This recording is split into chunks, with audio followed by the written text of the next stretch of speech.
Only God Can Judge Me, The Many Lives of Tupac Shakur, from a man who's brought you books on multiple dynasties of the Los Angeles Lakers and the Dallas Cowboys, and also the life and myth of Bo Jackson called The Last Folk Hero. The author, Jeff Pearlman, is back here on the program. Why this book? Why did you choose Tupac Shakur as your latest subject for your writing? Well, you know, all my books have been sports. My career has been sports. Correct. I've always been fascinated by Tupac. And for years, I was waiting for someone to write the Tupac book I wanted to read. I mean, literally for years. And I acknowledge I'm a very unusual person to write a Tupac book. I'm a sports writer. I'm a white guy from rural New York. Like, it's not who you would think would write a Tupac book. But I just kept waiting and waiting and waiting. And I always thought, like, write the book that you want to read. Right? Write the book that you want to read.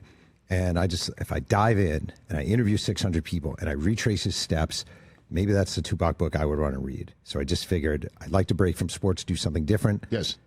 Why not Tupac? What were you curious about that you wanted to learn about the most? Was it his manner of death, or was it his life, his upbringing? Like, what was it? I feel like what most people know about Tupac are the base level things. All right, thug life. I Get Around, Death Row.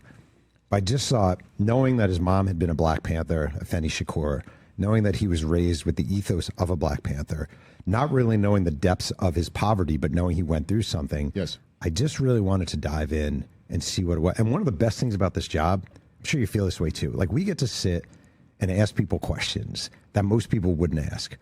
I can sit, he lived in Marin City.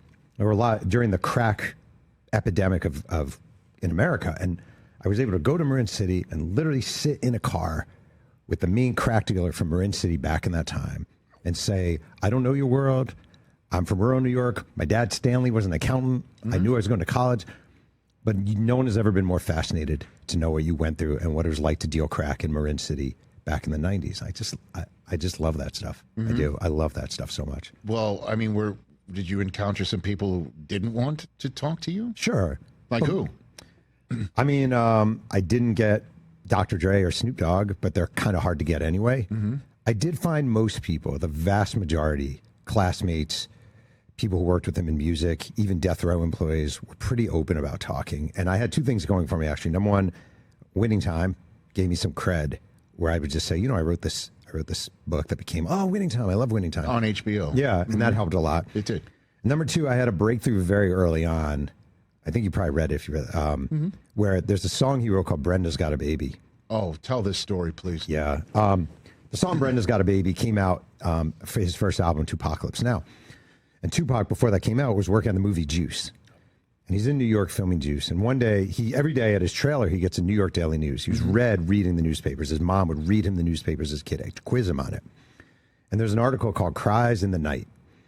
And it's about a 12-year-old girl in the Noble Drew Ali public housing in Brooklyn who was raped by a cousin, didn't tell anyone, delivered the baby on the bathroom floor, wrapped the baby in an odd lot plastic bag, opened the trash chute, threw the baby down the trash chute, just getting rid of the baby. It's the day the trash compactor is supposed to go off. And someone downstairs hears the baby crying. And I interviewed the guy who found the baby, and he remembered about seeing the baby, and the baby had a little blood on it. So the baby's taken to the hospital. There's an article in the Daily News about it. Tupac reads it. He says to Omar Epps, his co-star, I'm just going to go write something. And he writes a song inspired by it. Brenda's Got a Baby. Brenda's got a baby. Brenda's barely got a brain. A damn shame. The girl can hardly spell her name. It's great, great writing for a young rapper. And Tupac had an associate manager, a confidant named Layla Steinberg, who I interviewed for this book. And Layla said to me early on, I've always wondered what happened to the baby, if that was even real. So I worked with a genealogist named Michelle Sully, who's an amazing genealogist. And I said to her, it would be amazing if we could find the baby from Brenda's Got a Baby. And she said, give me a couple of days. And one day she gives me a number and she goes, I think this is him. And she gave me a name, Davon Hodge. And I text his number because nobody answers phones anymore. And it was the crudest out of nowhere text ever. Hey, my name's Jeff Pearlman. I'm a longtime writer. I'm working on a Tupac book. I attach the article and I say, by any chance, are you the baby in this article? And he writes back, holy crap, let me call you tomorrow. 2 days later, I'm in Las Vegas at a Starbucks singing with Davon Hodge. Basically, a couple of years, he was adopted after this happened. His parents moved to Las Vegas. He was raised much of his life in Vegas. His adoptive parents died a few years ago. He does an Ancestry.com search. All these names come back. Noble Drew Ali Public Housing, Brooklyn, New York. He reaches out to them. They're like, holy crap, we've been looking for you for years.